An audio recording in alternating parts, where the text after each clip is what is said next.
بسم اللہ الرحمن الرحیم۔ السلام علیکم ناظرین، آپ دیکھ رہے ہیں تکبیر نیوز۔ پروگرام پنڈی وال کے ساتھ میں ہوں آپ کا میزبان محمد وسیم ننجوا۔ ناظرین، اس سے پہلے ہم نے جتنی بھی شخصیات سے آپ کی ملاقات کروائی وہ راولپنڈی کے لحاظ سے قابل فخر تھیں۔ آج ہم جس شخصیت سے ناظرین آپ کو ملوانے جا رہے ہیں وہ کشمیری عوام کے قائد ہیں۔ لاکھوں جو کشمیری بسنے والے ہیں، راولپنڈی میں جتنے بسنے والے لوگ ہیں اور دنیا بھر میں جتنے بھی کشمیری ہیں ان کے آپ قائد ہیں، اور سب سے بڑھ کر یہ کہ آپ مجاہد اول سردار عبدالقیوم خان صاحب کے فرزند ہیں۔ 6 دفعہ آپ آزاد کشمیر کی قانون ساز اسمبلی کے ممبر رہے اور 2 دفعہ آپ آزاد کشمیر کے وزیر اعظم رہے۔ ناظرین، آج ہیں ہمارے ساتھ جناب سردار عتیق احمد خان صاحب۔ آپ کو سب سے پہلے سر اپنے پروگرام میں خوش آمدید کہتے ہیں۔ آپ سے سر سوال سب سے پہلے یہ کریں گے کہ آپ 2 دفعہ وزیر اعظم رہے، آپ کے سر پر تاج سجا وزارت عظمیٰ کا، تو آپ سے سر پوچھیں گے یہ کہ آپ کے جو والد محترم ہیں وہ کروڑوں کشمیری عوام کے قائد ہیں، ان کو آپ نے دوسرے سیاستدانوں سے یا دوسرے جو لیڈرز ہیں ان سے کیسے مختلف پایا؟ بہت شکریہ ننجوا صاحب۔ ایسے ہے کہ مجاہد اول سردار محمد عبدالقیوم خان کی شخصیت بڑی ہماگیر ہے۔ جی میں ان کا بیٹا بھی ہوں، ان کا کارکن بھی ہوں، اور روحانی طور پر بھی ان سے نسبت ہے، سیاسی نسبت بھی ہے، اور ایک نسبی رشتہ بھی ہے۔ اور میرے لیے بڑے اعزاز کی بات ہے کہ میں وزیر اعظم رہا، میرے لیے بڑے اعزاز کی بات ہے کہ میں اسمبلی کا کئی بار ممبر رہا، لیکن میرے لیے بہت بڑے اعزاز کی بات ہے کہ میں مجاہد اول سردار محمد عبدالقیوم خان جیسے شخص کے ساتھ میری نسبت ہے۔ یہ بہت بڑے اعزاز کی بات ہے کہ وزیر اعظم ہونے سے کروڑوں گنا زیادہ اعزاز کی بات ہے۔ تو آپ نے کہا کہ انہیں کیسے پایا باقی لوگوں سے مختلف، تقابل کی کوئی بات ہی نہیں ہے۔ اگر آپ انہیں بطور انسان دیکھیں، اگر آپ انہیں بطور عوامی نمائندہ دیکھیں، اگر آپ انہیں بطور مسلمان دیکھیں، جب نماز کا وقت ہوتا تھا تو میں نے بہت دنیا کی بڑی بڑی میٹنگ میں دیکھا ہے کہ 5-10 منٹ سے زیادہ آگے پیچھے کیے بغیر انہیں وقت اٹھ کے نماز پڑھنی ہوتی تھی۔ وہ بچپن سے نفلی روزے رکھتے تھے، صبح کا جمعرات اور چاندی کا روزہ 15 کا۔ وہ اپنی زندگی میں اردو، انگریزی، عربی، فارسی، اٹالین، بنگالی اور ہندی، سنسکرت 7 زبانوں پر ان کو عبور حاصل تھا۔ یہ بات لوگوں کو معلوم ہی نہیں ہے۔ وہ انتہائی ایک منصف مزاج شخص تھے، انتہائی بیت والے شخص تھے۔ جو باتیں انہوں نے کشمیر کے حوالے سے 1982 میں، 1983 اور 84 میں اسٹاف کالج کوئٹہ اور نیشنل ڈیفنس کالج میں کی ہیں، اور 1990 اور 95 میں انہوں نے برطانیہ اور امریکہ اور فرانس کے دفاعی اداروں کے ساتھ کی ہیں۔ آج اگر وہ تقریر آپ نکال کے سنیں تو آج ساری دنیا کے حالات بالعموم اور کشمیر کے حالات پر اس طرح پتہ لگتا ہے کہ آج کی بات ہے۔ 1975 میں ذوالفقار علی بھٹو کی 18 ماہ کی قید و بند کے دوران انہوں نے جو پلندری جیل سے ذوالفقار علی بھٹو کو خط لکھا، جس سے ہم نے جمہوری نازیزم کے طور پر چھاپا ہے، بعد میں سید فرید شاہ گیلانی تھے، انہوں نے چھاپا تھا۔ تو وہ خط اگر آپ پڑھیں تو آپ کو اگر ڈیٹ نہ لکھی ہو تو آپ کو کبھی پتہ نہیں لگ سکتا کہ انہوں نے ملکی حالات کا تجزیہ، سیاست کا تجزیہ، کشمیر کا، پاکستان ہندوستان کا تجزیہ جو ہے وہ 1975 میں کیا۔ آپ سمجھیں گے شاید ابھی وہ پچھلے چند ہفتوں کی بات ہے انہیں۔ تو وہ ایک بڑے دوربین شخص تھے، مومنانہ فراست کے مالک تھے، انتہائی منکسر المزاج تھے، کوئی اپنے بگانے میں تخصیص، ایک ایسا شخص جس کے آپ کو مخالفین ملیں گے، بدترین مخالفین بھی ملیں گے، ساری زندگی ووٹ نہ دینے والے لوگ بھی ملیں گے، لیکن ان میں ایک بھی ایسا نہیں ملے گا جو دل سے ان کی عزت نہ کرتا ہو۔ اب مجھے آپ کہتے ہیں تقابل کریں، تقابل کیسے کریں؟ یہاں لوگ دوستوں کی عزت نہیں کرتے، اپنے پارٹی لیڈروں کی عزت نہیں کرتے، لیکن ان کے وہ لوگ جنہوں نے ووٹ دیا بھی نہیں اور آگے ووٹ دینا بھی نہیں تھا ان کو، وہ بھی جب آپ اکیلے ان کو ملیں گے تو انہیں کہیں گے بڑے عظیم انسان ہیں، ہمیں اپنے باپ کی طرح عزیز ہیں، ہمیں دل و جان سے عزیز ہیں، اور ان کے سامنے مثلاً مجھے نہیں معلوم کہ مجاہد اول کی موجودگی میں ساری زندگی ان کی عمر سے 20-30 سال بڑے کسی شخص کو بھی ہم نے سگریٹ پیتے ہوئے یا ٹانگ پہ ٹانگ رکھ کے بیٹھے ہوئے دیکھا ہو۔ تو سوال یہ پیدا ہوتا ہے کہ ایسے آدمی کا کیا تجزیہ؟ ان کے پاس ساتھ آپ ذمہ داری پہ بات کریں، آپ ان کے ساتھ کشمیر کی تحریک پہ بات کریں، آپ زی ٹی وی پر ان کا انٹرویو ہے، اور اس انٹرویو کے بعد جنرل ضیاء الحق کی بیگم صاحبہ فوت ہوئی، نواز شریف صاحب، مولانا فضل الرحمان صاحب، مولانا رسول اللہ خان صاحب، سب لوگ کھڑے تھے۔ تو وہاں سے جنرل کاکڑ آئے، کمانڈر چیف آرمی کے، وہ آئے تو دیر سے آئے، نماز کھڑی تھی، آتے ہی انہوں نے اٹینشن ہو کے سلوٹ کیا اور انہیں کہا کہ جی آپ کو بہت مبارک ہو. اب آگے پیچھے کو بات ہو نہیں رہی تھی جو پتہ لگے کیا بات کر رہے ہیں. تو مجاہد اول نے کہا کہ جنرل صاحب خرید ہے کس موضوع پر بات ہو رہی ہے, کیا بات ہو رہی ہے. تو انہوں نے کہا جی آپ کو زی کی انٹرویو کی بہت مبارک ہو. تو مجاہد اول نے کہا بس اللہ نے کہا کہ اچھا ہو گیا. تو جنرل کاکڑ کہنے لگے, وحید کاکڑ صاحب بہت ہائیلی پروفیشنل آدمی تھے اور بڑے زیر قسم کے جنرل تھے. تو انہوں نے کہا کہ یہ اللہ نے تھوڑا کرم نہیں کیا, بلکہ جس طرح آپ نے ہماری غلطیوں اور کوتاہیوں پر پردہ ڈال کے ان کو اپنے ذمہ لے لیا, یہ کوئی اور دوسرا نہیں کر سکتا. اب حکومت کہنے کا مطلب تھا کہ حکومت پاکستان کی غلطیوں پر پردہ ڈال کر, کمزوریوں پر پردہ ڈال کر آپ نے اپنے ذمہ لے لیا. یہ جنرل وحید کاکڑ کے الفاظ ہیں. پاکستان کی ساری لیڈرشپ وہاں کھڑی, انہوں نے خیال ہی نہیں کیا, سب سے ہاتھ ملاتے آئے مجاہد کو, اور یہ بات کیا کہ دوبارہ سلوٹ کیا. 1 منٹ کی گفتگو میں پاکستان کے کمانڈر ان چیف نے 2 مرتبہ اٹینشن ہو کے سلوٹ کیا اور دل و جان سے ان کی عزت. میں یہ کہنا چاہتا ہوں, اسٹاف کالج کوئٹہ میں مجاہد اول کے فیلڈ مارشل ایوب خان کے 7 لیکچرز ہیں اور مجاہد اول کے 11 لیکچرز ہیں. تو کس بات کا تقابل کرے آج اس سوال یہ پیدا ہوتا ہے. تو دشمن کے لیے بھی دل میں احترام کا جذبہ رکھتے تھے, دوستوں کے لیے پیار کا جذبہ رکھتے تھے. کبھی سیاست کی بنیاد پر, ووٹ کی بنیاد پر, حمایت کی, یا امان اللہ خان صاحب JKLF کے چیئرمین جب مجاہد اول کے جنازے پر یہاں آئے, رفیق ڈار صاحب ہیں ہمارے PAC کے ایک لیڈر ہیں, انہوں نے ان کو سنبھالا دیا ہوا تھا اور 2-4 کشمیری نوجوانوں نے. تو یہاں جب آئے جنازے پر اس طرح چیخ سے بلک بلک کر رو رہے, چونکہ کمزور تھے بہت, تو اس طرح بلک بلک کر رو رہے تھے کہ یوں لگتا تھا کہ خود کو حادثہ نہ ہو جائے. اور پھر تھوڑی دیر کے بعد امان اللہ خان صاحب جو ہیں وہ اسلام آباد جو ہے وہ جنازے کے اوپر بھی موجود تھے. اور چوری غلام عباس کی برسی پر مجاہد اول کی وفات کے بعد بھی امان اللہ خان صاحب میرے استعارت میں جو اجلاس ہوتے رہے وہاں آتے رہے اور وہ تقریروں میں کہتے تھے کہ آپ لوگ خوش قسمت ہیں کہ آپ کو سردار قیوم جیسا لیڈر نصیب ہے. تو کہنے کا مطلب یہ ہے کہ یہ تعلق جو امان اللہ خان صاحب JKLF کے کشمیر بنے گا خود مختار کے لیڈر, مجاہد اول کشمیر بنے گا پاکستان کا نعرہ دینے والے شخص, آج مجاہد اول موجود نہیں ہے. لیکن مجاہد اول کا دیا ہوا نعرہ کشمیر میں برہان وانی شہید ہوتے ہیں, کوئی اور حادثہ ہوتا ہے تو 2-4 لاکھ نوجوان مل کے کشمیر بنے گا پاکستان کہتے ہیں. تو یہ ایسا شخص جو ہے اس کے بارے میں یہ کہنا کہ جی کس آدمی سے تقابل کرے, کس سے تقابل کرے. قائد اعظم ہم نے دیکھے وہ نہیں ہے. باقی لوگ تو پارٹیوں کی بات کرتے ہیں, برادریوں کی بات کرتے ہیں, علاقوں کی بات کرتے ہیں, اپنے دین دھرم مسئلہ کی بات کرتے ہیں. مجاہد اول ایک بہت اعلیٰ درجے کے صوفی منش اور پریکٹسنگ صوفی تھے. لیکن پاکستان میں ان کی پہلی بیعت جو تھی, پہلی جہاد کی بیعت, وہ مولانا فضل الدین آبادی جو اہل حدیث کے بہت بڑے اس وقت کے عالم دین تھے, ان کی ہاتھ پر تھی. ان کا بریلیوں کے ساتھ, دیوبندیوں کے ساتھ, اہل تشیعوں کے ساتھ, اہل سنت والجماعت کے ساتھ, سلفیوں کے ساتھ, اہل حدیث کے ساتھ, تمام کے ساتھ اس طرح کا برادرانہ تعلق تھا, اعتماد کا تعلق تھا. جب بھٹو صاحب مشکل میں پھنسے تو مجاہد اول کو بلایا کہ قومی اتحاد کے, اور مفتی محمود صاحب کی سربراہی میں پیر پکاڑا اور یہ لوگ, بہت بڑا سلسلہ تھا. اپنا ولی خان صاحب تھے, بیگم نسیم علی تھی, شیرباز مزاری تھے, پروفیسر عبور صاحب تھے, ایئر مارشل اسرار خان تھے, محمد رسول اللہ خان تھے. یہ سارا ایک قومی اتحاد تھا اور دوسری طرف بھٹو صاحب کی حکومت تھی. تو مذاکرات کے لیے سارے پاکستان سے ان کو نام بھٹو صاحب کو پیش کیے گئے. تو انہوں نے کہا کہ سردار قیوم خان ہمارے درمیان مذاکرات کروا سکتے ہیں. حالانکہ ان کی قید کاٹ رہے تھے, لیکن اعتماد کا یہ عالم تھا کہ انہوں نے کہا. تو یہ جو تقابل ہے, میرے لیے تقابل کرنا بالکل قطعاً 100% مشکل ہے. ہاں میں نے قائد اعظم قریب سے دیکھے ہوتے, ان کی خصوصیات ان کو میں پڑھتا ہوں, دیکھتا ہوں, ان کے بارے میں قائد اعظم پیپرز, بعض لوگوں نے قائد اعظم ورکس جو کیے ہیں وہ دیکھتا ہوں, تو مجھے لگتا ہے کہ قائد اعظم بہت بڑی شخصیت ملا ہے. جو لوگ میں نے دیکھے ہیں, سنے ہیں, ان کا کوئی مجاہد اول کا 1 اور 1000 کی بھی کوئی نسبت نہیں ہے جو ہے کہ میں کوئی تقابل کر سکوں. اچھا, سب کو لوگ قابل احترام ہے, قابل احترام ہے, جو قیادت ہے قابل احترام ہے.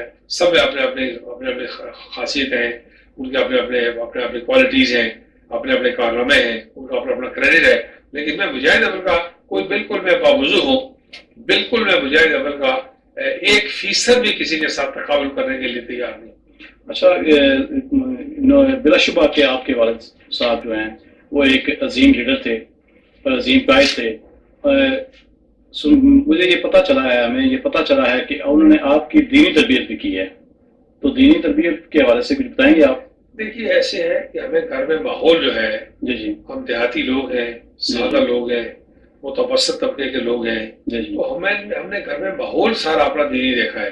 ہم نے والدہ والد کو ہر وقت آپ نے جب کبھی دیکھا, مجاہد اول کو تو بچپن میں دیکھا ہی نہیں ہے, سارا سا باہر کبھی جیلوں میں اور کبھی سفر میں. تو ہم نے نماز روزے کا ماحول دیکھا ہے.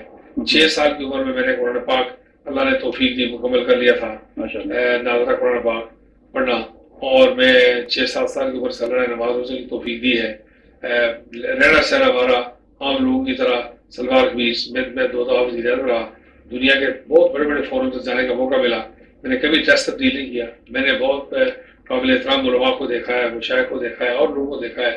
وہ سوٹ پہنا بری بات نہیں ہے, ہر کوئی لباس کی پابندی نہیں ہے, لیکن مجھے اللہ کا شکر ہے کہ اپنے قومی لباس پر اور اس پر مجھے پورا اطمینان ہوتا ہے کہ ہمارا قومی لباس ہے, اپنی زبان ہے, اپنا لباس ہے.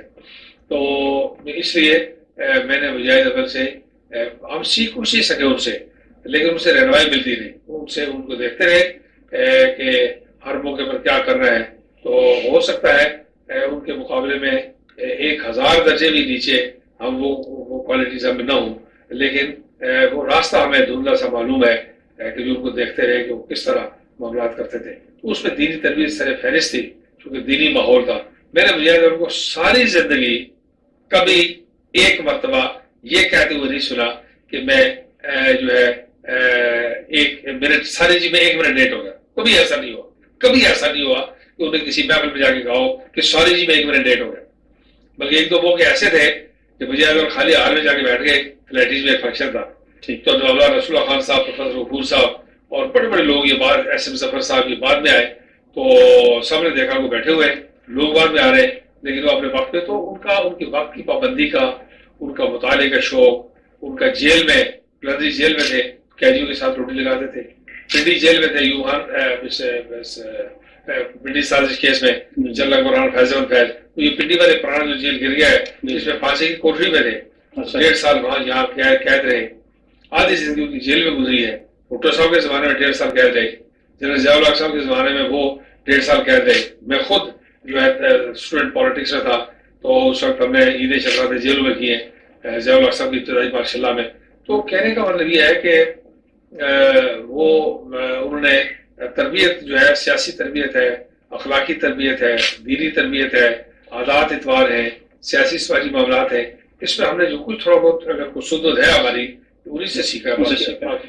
اچھا, آپ 2 دفعہ آزاد کشمیر کی وزیر اعظم رہے. آپ کے کریڈٹ پہ کون سے ایسے کام ہیں, کون سے ایسے نمایاں کام ہیں آپ کے, جن کا تذکرہ آپ ضروری سمجھتے ہیں؟ دیکھیے, کوئی آدمی کو ہمیشہ اپنی اچھائیاں یاد ہوتی ہیں, اپنی برائیاں اور کمزوریاں یاد نہیں رہتی. ہر انسان میں کمزوریاں ہوتی ہیں. ہو سکتا ہے بہت ساری باتیں ایسی ہوں جو قابل اعتراض ہوں لوگوں کے نزدیک, لیکن 2-4 باتیں میں آپ سے کہتا ہوں.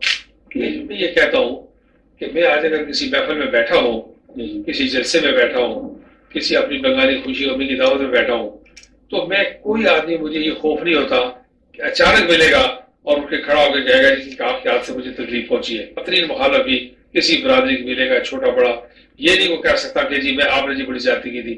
ایک تو اس بات پر میرا اطمینان ہے. نمبر 1 ٹھیک ہے. نمبر 2, میں نے معذور لوگوں کے لیے آزاد کشمیر میں کوٹے میں اضافہ کیا, اور اس کے بعد ان کے گھروں تک جو ہے جہاں جہاں ممکن ہوا ان کے لیے 3 ویل چیئر بنائی, مفت تقسیم کی, اور ان کے گھروں تک یہ ہم نے PCC ٹریکس بنوائے. 2 باتیں. تیسرا یہ کہ آزاد کشمیر میں جو ٹیچر ہے, آپ کے گاؤں کا, آپ کے گاؤں کا, نکیال کا جو ٹیچر ہے, ٹھیک ہے, وہ آزاد کشمیر میں پنجاب میں جو ہے وہ میکسیمم 40,000 روپے کی تنخواہ لے رہا ہے, لیکن آپ کے گاؤں کا ٹیچر 90,000 روپے سے لے کے 1,17,000 روپے تک لے رہا ہے. دلکوٹ کی بات کر رہے ہیں؟ جی, میں دلکوٹ کی, راولا کوٹ کی, کسی جگہ کی, پورے آزاد کشمیر. ٹھیک ہے. تیسرا یہ ہے کہ سرسبز و ہنرمند Kashmir, green and skilled Kashmir, ٹھیک ہے, جس پر آج یہاں بات ہو رہی ہے, یہ اللہ کے فضل و کرم سے 2006-7 میں نے شروع کیا تھا, اور انڈر ڈیولپنگ کنٹریز میں ساری دنیا میں پہلا آدمی ہوں جس نے اس طرح اتنا جامع پروگرام شروع کیا تھا, جس میں ہر گھر کے لوگوں کو ٹریننگ کے لیے ہم نے سینٹر کھولے شروع کیے تھے. یہاں سے لے کے امریکہ تک سلیبس منگوائے, دلکوٹ میں سینٹر کھولے, رنجی میں کھولے, نیلم میں کھولے, اور جیلوں کے اندر ہم نے قیدیوں کو ٹریننگ دینی شروع کی. اور اسلام آباد میں 16 نائٹ 2015 میں لگی ہے, لیکن آپ کے ہاں آزاد کشمیر میں 7-8 مقامات ایسے ہیں, آزاد باڑے سے لے کے, باغ سے لے کے توبر تک, جن میں 2006-7 میں 16 بیج لگی ہے. لیکن اسلام آباد سے 8-9 سال پہلے آزاد کشمیر میں, پھر آزاد کشمیر میں ایک بینک میں نے قائم کیا, آزاد کشمیر میں بینک کا کچھ سب نہیں تھا.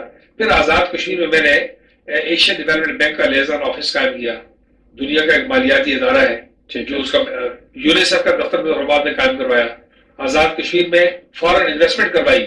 یہ جو بانک اسکیپ کا پروجیکٹ ہے میرپور میں، اس میں Asian development bank, Islamic development bank اور ورلڈ بینک تینوں سے $350 ملین اس منگلا بانک اسکیپ جو ہے لارا بنرجی والوں کا، یہ اس پروجیکٹ کو میں نے فنڈنگ کروائی. بہت بڑا کارنامہ ہے کہ کسی مطلب ہے آج آپ کو گلگت بلتستان میں ہندوستان کی مخالفت کر رہا ہے کہ متنازع علاقہ پیسے نہیں لے کے دے سکتے، لیکن ہم نے آزاد کشمیر میں تینوں دنیا کے بڑے مالیاتی عالمی اداروں سے پرائیویٹ پارٹی کو انویسٹمنٹ کروا کے دی، اور وہاں پر وہ میں نے اپنے دور میں لگایا تھا 84 میگا واٹ کا آپریشن کروایا. وہ چلایا میں نے خود تھا، وہ میرے چلانے کے 6 مہینے بعد میاں نواز شریف صاحب نے وزیر اعظم بن کے اس کا افتتاح کیا تھا. اس سے میں 6-8 مہینے 10 مہینے پہلے چلا چکا تھا. تو اس طرح کی چھوٹی چھوٹی باتیں ہیں. میں آپ کو ایک اور چھوٹی سی بات کہتا ہوں کہ پنڈی اسلام آباد کے جتنے معروف ہاسپٹلز ہیں، ان تمام اسپتالوں میں نے آزاد کشمیر کے شہریوں کے لیے بہت پیچیدہ پروسیجر تھا کہ جی آپ کو تکلیف ہو گئی، آپ ڈاکٹر کے پاس گئے، آپ DHO کے پاس گئے، آپ ڈائریکٹریٹ میں گئے، آپ منسٹر کے پاس گئے، آپ محکمہ مالیات میں گئے، لمبا چوڑا کام تھا. وہ سب اسکریپ کر کے تو میں نے پنڈی اسلام آباد کے تمام اسپتالوں میں 10-10 لاکھ روپے ایڈوانس رکھ دیا. ابھی تک مجھے لوگ دعائیں دیتے ہیں، وہ نظام ختم ہو گیا میرے بعد. وہ یہ تھا کہ آپ گئے، آپ نے شناختی کارڈ دکھایا، آپ آزاد کشمیر کے شہری ہیں، آپ زکوٰۃ بیت المال کے مستحق ہیں. بیت المال کے ساتھ یہ طے کر لیا تھا فوری طور پر آپ کو پیسے کی وجہ سے علاج کوئی اسپتال نہیں روک سکتا. خواہ دل کا آپریشن ہے، خواہ آپ کا 5-10 ہزار روپے کا کام ہے، فوری طور پر. اور جو ہی وہ 10 لاکھ روپیہ 2-4 لاکھ روپے کم ہوتے تھے ہم اس کو ٹاپ اپ کر دیتے تھے. ریویل کہنے کا مطلب یہ ہے کہ اللہ تعالیٰ نے کچھ کام ایسے لیے. پولیس کی تنخواہیں ہم نے بڑھائی. یہ جو سرکاری ملازمین کی ڈیتھ ہوتی تھی، ان کے خاندان کے کسی آدمی کو ملازمت نہیں ملتی تھی، یہ ہم نے فوری طور پر یہ کیا. آزاد کشمیر میں AJ کے RSP قائم کیا، آزاد کشمیر میں ٹیپٹا قائم کیا. آزاد کشمیر کی یونیورسٹیز کے اندر ہم نے ہاسپٹلٹی کورسز، جہاں یہ بحر خانسا میں شیف، یہ receptionist, help boys, housekeeping boys, telephone operators یہ تیار کرواتے ہیں، ڈش واشرز. یہ بڑی کھیپ ہم نے ہاشوانی کے ساتھ مل کے، ہاشوانی صاحب کے ساتھ مل کے، میریو کے ساتھ مل کے مظفرآباد یونیورسٹی میں یہ شروع کروایا، ہاسپٹلٹی کورس شروع کروایا. ٹورزم کو ہم نے ڈیولپ کیا. آزاد کشمیر میں آرٹیفیشل ٹنل، پورے پاکستان میں آرٹیفیشل ٹنل جو ہے سوبڑی کے مقام پر پہلے میں نے بنوایا، جس کا نام لوگ سننے کے لیے تیار نہیں تھے. KHA ہم نے کشمیر ہائی وے اتھارٹی بنائی. یہ جو بڑی سڑک ہے آپ کی، اس کا نام ہم نے KTR کشمیر ٹرک روڈ رکھا. یہ جو ترانہ ہے آپ کا، ایک مصرع تھا کہ تم بھی اٹھو اہل وادی، ہم ہی اللہ تمہارا، وطن ہمارا آزاد کشمیر. تو میں نے آ کے ان کو کہا کہ خدا کے بندو، ویلی والے کئی لاکھ قربانی دے چکے ہوئے، تم ادھر سوئے ہوئے یہ ترانے بجا رہے، اس کو ٹھیک کرو. تو میں نے وہ فوری طور پر، اکرم سہیل میرے پرنسپل سیکرٹری تھے اور علامہ جواد جعفری ہمارے دانشور معروف، ان پر کمیٹی بنائی. اور میں نے کہا کہ یہاں لکھو کہ جاگ اٹھی ہے ساری وادی. مصرع بھی میرا اپنا تھا، لیکن میں نے اپنے کھاتے میں ڈالے، کمیٹی بنائی اور نوٹیفائی کیا. میں نے کہا کہ اس کو ہم اس طرح کرتے ہیں کہ جاگ اٹھی ہے ساری وادی، ہم ہی اللہ تمہارا، وطن ہمارا آزاد کشمیر. آزاد کشمیر کا ترانہ ٹھیک کروایا جو 16 سال سے جو غلط بج رہا تھا. تو غلط نہیں بج رہا تھا، بلکہ بڑا انسلٹنگ تھا کہ وادی کے لوگوں کو یہ کہہ رہے کہ تم بھی اٹھو اہل وادی. اٹھے ہوئے 10 لاکھ فوج میں انگیج کی ہوئی ہے. تو کہنے کا مطلب یہ ہے کہ بے شمار غلطیاں کبھی کوتاہیاں بھی ہوں گی، لیکن اب جیل کے اندر خاص طور پر ہم نے ٹیکنیکل ٹریننگ شروع کی اور لوگوں کو قرآن پاک حفظ کرنے پر اور FAB MA کرنے پر خاص اسٹائپنڈ دیا. پلاننگ کینڈی کالج کو اور میرپور میں ہم نے انسینٹیو کے طور پر ہم نے 10,000 20,000 50,000 حتیٰ کہ 2-2 4-4 10-10 لاکھ روپے دیے. اور لڑکیوں PhD کروانے کی پہلی مرتبہ آزاد کشمیر میں سرکاری خرچ پر میں نے لوگوں کو باہر پڑھنے کے لیے بھجوایا. تو یہ جو آپ کو بڑی سڑکیں دکھائی دیتی ہیں، یہ لوگ مزاق کرتے تھے اس وقت، اگر آپ نکالیں تو یہ مزاق کرتے تھے.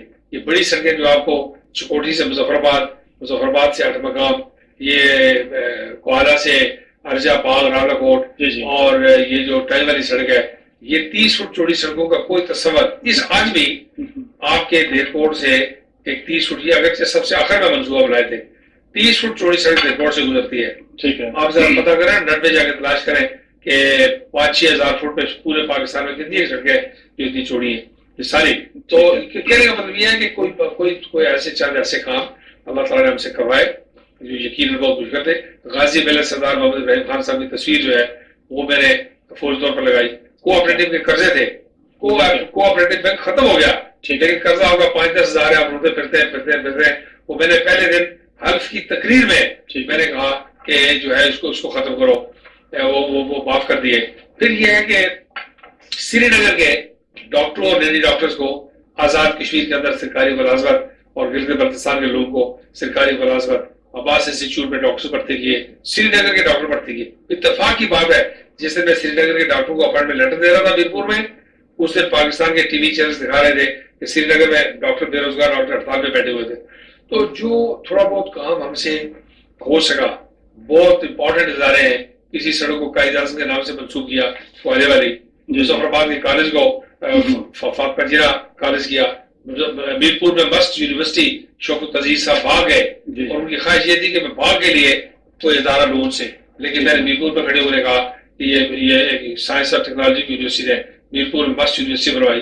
رالا کوٹ ایگریکلچر یونیورسٹی کے لیے ہزاروں کروڑ زمین الاٹ کی اس کی ایکسپینشن کے لیے. تو کہنے کا مطلب یہ جو ویمن یونیورسٹی ہے, ویمن یونیورسٹی بھاگ جو ہے یہ بعد میں تھوڑی سی متنازع ہو گئی, لیکن ویمن یونیورسٹی کا تصور ہی پہلی مرتبہ 70 سالوں میں نے دیا, اور ہم نے مجاہد اول ویمن یونیورسٹی کا نوٹیفیکیشن کیا, اور پہلی مرتبہ خواتین کے لیے الگ یونیورسٹی کا قیام.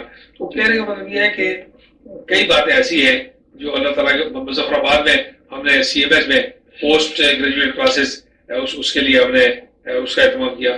تو زندگی کے ہر شعبے میں کوئی نہ کوئی کام ہماری کوشش تھی کہ یہ ہوتا ہے. 100 اسمال ڈیمز, بڑی امپورٹنٹ بات رہ گئی, اور اس پہ ختم کرتا ہوں کہ ہم نے آزاد کشمیر کے مختلف واٹر بیسن سے چھوٹے چھوٹے ندی ڈالے ہیں, اس پر 600 اسمال ڈیمز ہم نے آئیڈینٹیفائی کیے. ذرا غور کریں میں کیا کر رہا ہوں آپ کو کیمرے کے سامنے, ریکارڈ پر 600 بنائے نہیں, آئیڈینٹیفائی کیے, نشاندہی کی. بعد میں پھر ہماری حکومت چلی گئی, بنا چاہیے تھا. تو ہم نے کوئی تقریباً 1,500-2,000 کلومیٹر کے قریب کولیں بنوائی, پرانی ٹھیک کروائی اور نہیں بنوائی. ایک کول جو ہے یہ کوٹلی میں ایک کول ہے دندلی والی, 20-25 کلومیٹر کی ہے. ہم نے مظفر آباد سے لے کے بیبر تک کولز بنوائی, اور پھر اس کے لیے یہ مگرا ڈیم کے متاثرین کو ہم نے اکوموڈیٹ کرنے کے لیے جو کشمیری ماہرین نے ان کے لیے پیکج کیا, اسکالرشپس کیے, کوٹا وغیرہ کیا, الگ کیا. تو یہ کئی باتیں ایسی ہیں جو اللہ تعالیٰ نے مہربانی کی کہ ہمیں جب موقع ملا تو سارے کمیونٹیز کو, تمام طبقات کو آہستہ آہستہ ان کی دیکھ بھال کرنے کے لیے جو ہے ہنر بندی خاص طور پر اس کاٹیج انڈسٹری کو پروموٹ کیا. سردار صاحب یہ بتائیں کہ آپ یوتھ اور اسٹوڈنٹس کے کافی عرصہ چیئرمین ہیں, تو اس وقت آزاد کشمیر میں پاکستان میں بھی طلبہ یونین پر پابندی ہے, کیا یہ بحال ہونے چاہیے؟ پہلی بنیادی بات یہ ہے کہ یہ بات آپ سمجھیے منجو صاحب, کہ یہ جو نوجوان ہیں یہ تقریباً آبادی میں 60% کے قریب ہو گئے. ٹھیک ہے. یہ 58% سے زیادہ ہو گئے. ٹھیک ہے. ان کی ضروریات کا پورا کرنا, اس کو ساری منصوبہ بندی میں نوجوانوں کا اور خواتین کا تناسب آبادی میں بڑھ گیا ہے, اس بات کا خیال رکھنا چاہیے. یہ بنیادی بات ہے.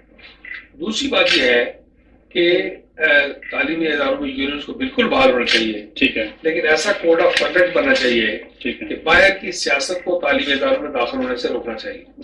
درست ہے. وہاں اسمبلیز ہونی چاہیے. ٹھیک ہے. چھوٹی چھوٹی پارلیمنٹ بنی چاہیے.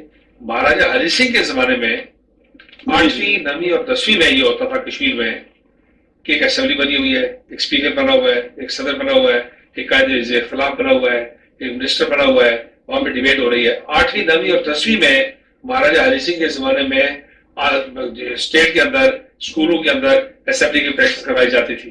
ایڈمنسٹریشن سیکرٹری بنے ہوئے ہیں, کام کرتے ہیں, اکاؤنٹیبلٹی کے بنے ہوئے. تو یہ آپ لوگوں کو علمی, ادبی, ثقافتی سرگرمیوں کے لیے, اسپورٹس کی سرگرمیوں کے لیے, ہیلتھی سرگرمیوں کے لیے طلبہ یونینز کو بالکل بحال کرنا چاہیے. لیکن اس بات کا بالکل خیال رکھنا چاہیے کہ طالب علموں کو سیاسی جماعتوں کو چارہ نہ بنا دیے. ہاں کوئی نفسیاتی فکری طور پر وابستہ ہے تو بالکل ٹھیک ہے. اس لیے ساری پریونٹری اور منصوبہ بندی میں نوجوانوں, طالب علموں اور خواتین کا خیال رکھنا چاہیے, ان کو مین اسٹریم میں شامل کرنا چاہیے. اچھا, کشمیر پر ہر حکومت نے اپنے اپنے طور پہ کام کیا ہے. اگر غیر جانبدار تجزیہ کریں تو آپ کیا سمجھتے ہیں کون سی حکومت نے بہتر کام کیا کشمیر کی آزادی کے لیے؟ دیکھیے, ہر حکومت نے اپنے اپنے طور پر کوئی کام کیا ہے, صحیح. لیکن پاکستان کی حکومتوں کا جب آپ جائزہ لیتے ہیں تو جنرل پرویز مشرف نے مسئلہ کشمیر کے حوالے سے بہت بہتر اور بہت مؤثر کام کیا. اور سب سے مؤثر کام یہ کیا کہ ہندوستان کے اندر آگرہ میں بیٹھ کر, ہندوستان کے سرزمین پر بیٹھ کر واجپئی جیسے بڑے لیڈر کے ساتھ کشمیر کے اوپر بات کی اور 1 پوائنٹ ایجنڈے پر بات کی. ٹھیک ہے. تو اس لیے اسے میں سمجھتا ہوں کہ پاکستان کی ساری حکومتیں اپنی جگہ بھٹو صاحب نے بڑی امپورٹنٹ کال دی تھی, جنرل ضیاء الحق صاحب کچھ سال ان کو خدا موقع دیتا تو کشمیر میں بہت کام کرتے تھے. بھٹو صاحب نے کشمیر کو بہت ہائی لائٹ کیا, لیکن بہرحال وہ پھر شملہ معاہدے کے ذریعے ایک بین الاقوامی مسئلے کو دو طرفہ علاقہ حل کر کا مسئلہ بھی بنا کے خرابی بھی ہو گئی. تو اس طرح میاں نواز شریف صاحب نے اپنے پہلے دور میں کشمیر کے حوالے سے ان کی بہت اچھی پوزیشن رہی, بڑی اسٹرانگ پوزیشن رہی, لیکن وہ دوبارہ اور تیسری بار گزارتے اس بار دوران آہستہ آہستہ ان کا رویہ جو ہے وہ تھوڑا سا مختلف ہو گیا. اسی طرح پیپلز پارٹی نے پچھلے دور میں اور بینظیر صاحب نے پہلے دور میں کشمیر پر جاندار موقع لیتے رہی, لیکن بعد میں آہستہ آہستہ آہستہ آہستہ یہ سارے لوگ ہندوستان کے آگے اسٹینڈ کرتے گئے. ابھی عمران خان صاحب نے OIC میں اور UN جنرل اسمبلی میں اور ڈیواس میں بہت اچھی تقریر کی ہے, بہت عمدہ تقریر کی ہے, لیکن پالیسی ابھی تک کوئی نہیں ہے. کشمیر پالیسی کوئی نہیں بنی. تقریر کی تو سب تعریف کرتے ہیں, کیا یہی پالیسی رہے اور یہی اسی انداز سیاست رہے یا احتجاج کا یہ طریقہ رہے؟ قوم نے جمعے احتجاج بھی کیا ہے, کیا اس طرح کا احتجاج یا اس طرح کا جو انداز ہے احتجاج ہے اس سے بھارت گھٹنے ٹیکنے پر مجبور ہو جائے گا؟ دیکھیے صاحب بات یہ ہے کہ لوگ گھٹنے ٹیکیں یا نہ ٹیکیں, آپ نے اپنا کام کرنا ہے. بس عمران خان صاحب نے یہ کشمیر آور کیا تو چھوٹے چھوٹے اسکول کے بچوں کو بھی پتہ لگا کشمیر بھی کوئی چیز ہے, ریاست کا پرچم بھی انہوں نے دیکھا, اقدامات سے فائدہ پہنچتا ہے. لیکن اگر اس کے مطابق مثلاً اگر عمران خان صاحب اور وزیر خارجہ اپنے وفود میں حریت کانفرنس کے 2 بندے شامل کر لیتے, آزاد کشمیر کی قیادت میں کسی کو شامل کر لیتے, اس کا بہت فائدہ ہوتا.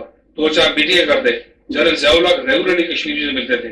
پرویز مشرف صاحب تو اس معاملے میں سب پر لے گئے کہ پرویز مشرف صاحب نے جب بھی ہندوستان گئے کشمیریوں سے ملے, جب واپس آئے کشمیریوں سے ملے, داخلی طور پر بات ہوئی کشمیریوں سے ملے, حریت کارکنوں سے ملے, سب سے ملتے تھے. کوئی اپنا مخالف مطابق ان کو جو گالیاں دینے والے تھے ان سے بھی ملتے تھے. لیکن ابھی آپ دیکھ رہے ہیں کہ کوئی ملاقات وزیر اعظم پاکستان سے کسی شخص کی نہیں ہے, کسی کی نہیں ہے. اپنی پارٹی کے لوگوں سے اوپر نیچے کر کے ملتے رہتے ہیں. جس درجے کی انہوں نے تقریریں کی ہے, عمران خان صاحب کی تقریروں سے ساری دنیا میں کشمیر میں بیداری پیدا ہوئی ہے, ہندوستان بے نقاب ہوا ہے. اس پروسیس میں اگر وہ کشمیریوں کو حریت کارکنوں کو شامل کر لے, اسی پر اگر وہ ہاؤس کے اندر پارلیمنٹ کے اندر جو کشمیر کمیٹی ہے, فخر امام صاحب ایک اچھے آدمی, بہت سلجھے ہوئے سنجیدہ آدمی ہے, جادید آدمی ہے, پڑھے لکھے آدمی ہے, ان کو تھوڑا سا بہتر بڑا مقام وہاں ہو سکتا ہے. بڑا خوبصورت تذکرہ آپ نے چھیڑ دیا ہے کشمیر کمیٹی کا. پاکستان کی جو کشمیر کمیٹی ہے اس کی کوئی کارکردگی آپ کے سامنے ہے, کوئی کام انہوں نے کیا ہے؟ ابھی تک کوئی قابل ذکر کام, کوئی پالیسی, کوئی حکومت بنائے. کمیٹی سے تو سفارشات دینی ہوتی ہے, ملنا جلنا ہوتا ہے. مگر امام صاحب لوگوں سے مل رہے ہیں, بات کر رہے ہیں, اچھی بات کرتے ہیں, تو اسے بڑے باوقار آدمی ہے, اصول پسند آدمی ہے.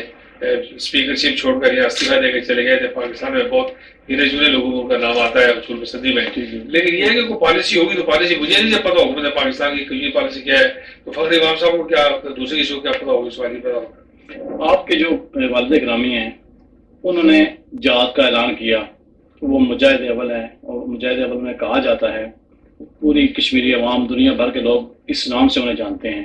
جو جہاد کا راستہ انہوں نے چنا تھا, جو راستہ انہوں نے اختیار کیا, اس کے وہ ممکنہ نتائج ابھی تک نہیں ملے.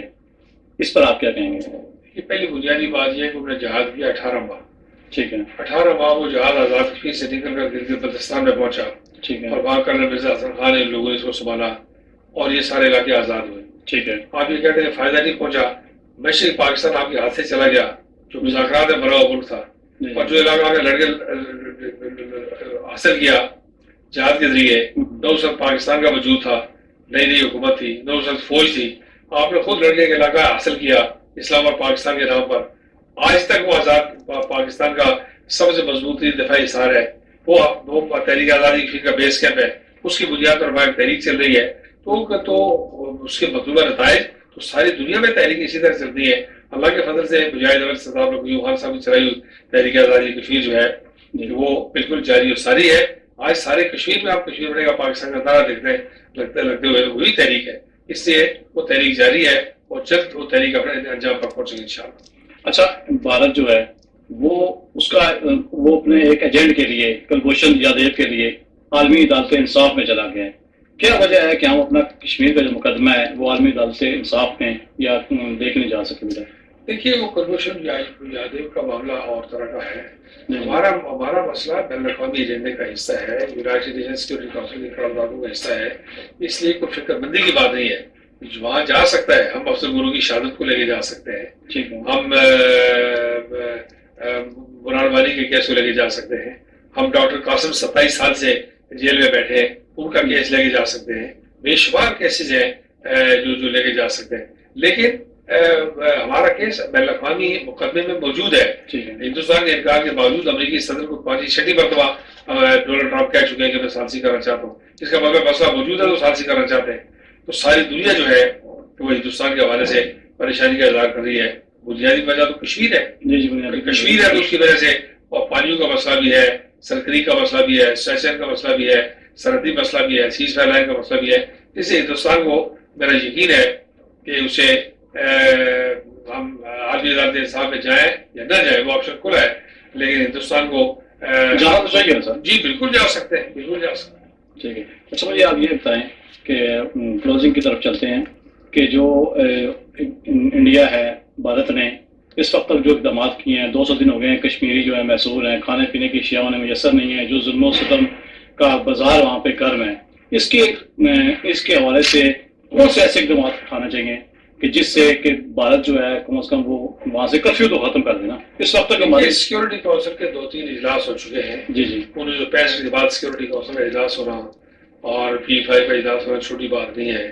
چائنا خود سپورٹ کر رہا ہے, ماسکو نے بہت اچھی پوزیشن لی ہے, برطانیہ نے بہت اچھی پوزیشن لی ہے, جنرل لیڈر نے ہندوستان میں کھڑے ہو کے کشمیر کے حمایت کی بات کی ہے, تنازع کی بات کی ہے.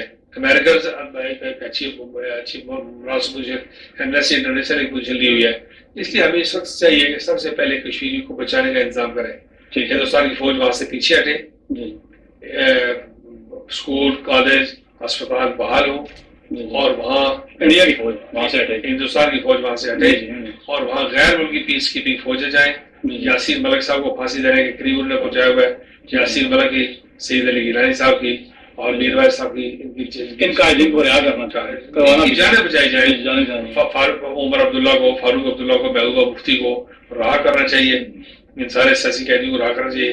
جو 12-13-14 ہزار نوجوان یہاں سے اٹھا کے ہندوستان کے دور دراز ضلعوں میں پڑے ان کو واپس آنا چاہیے اور مسئلہ کشمیر پر مذاکراتی عمل بحال کرنا چاہیے. انٹرا کشمیر ٹرین اور ٹریول بحال کرنا چاہیے. اور جہاں سے پرویز مشرف نے اور واجپئی نے آگرہ میں کام چھوڑا تھا وہاں سے اس کو واپس شروع کرنا چاہیے. ٹھیک ہے. عمران خان صاحب سے, تحریک انصاف کی حکومت سے کیا امید رکھتے ہیں آپ؟ عمران خان صاحب کی جو کشمیر پر تقریریں ہیں بڑی بڑی بے مثال تقریریں ہیں, بڑی ضرورت مندانہ بھی ہے, دانشورانہ بھی ہے اور بڑی اس میں بصیرت بھی ہے, نیت بھی ہے, بڑی اسٹرانگ کمٹمنٹ ہے. لیکن اس کے مطابق ابھی تک وہ پالیسی بنتی ہوئی دکھائی دی.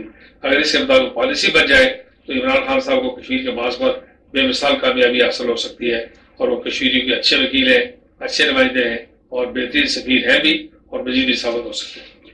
جو پاکستان میں رہنے والے کشمیری ہیں انہیں یا دنیا بھر کے کشمیریوں کو کیا پیغام دینا چاہیں گے آپ آخر میں؟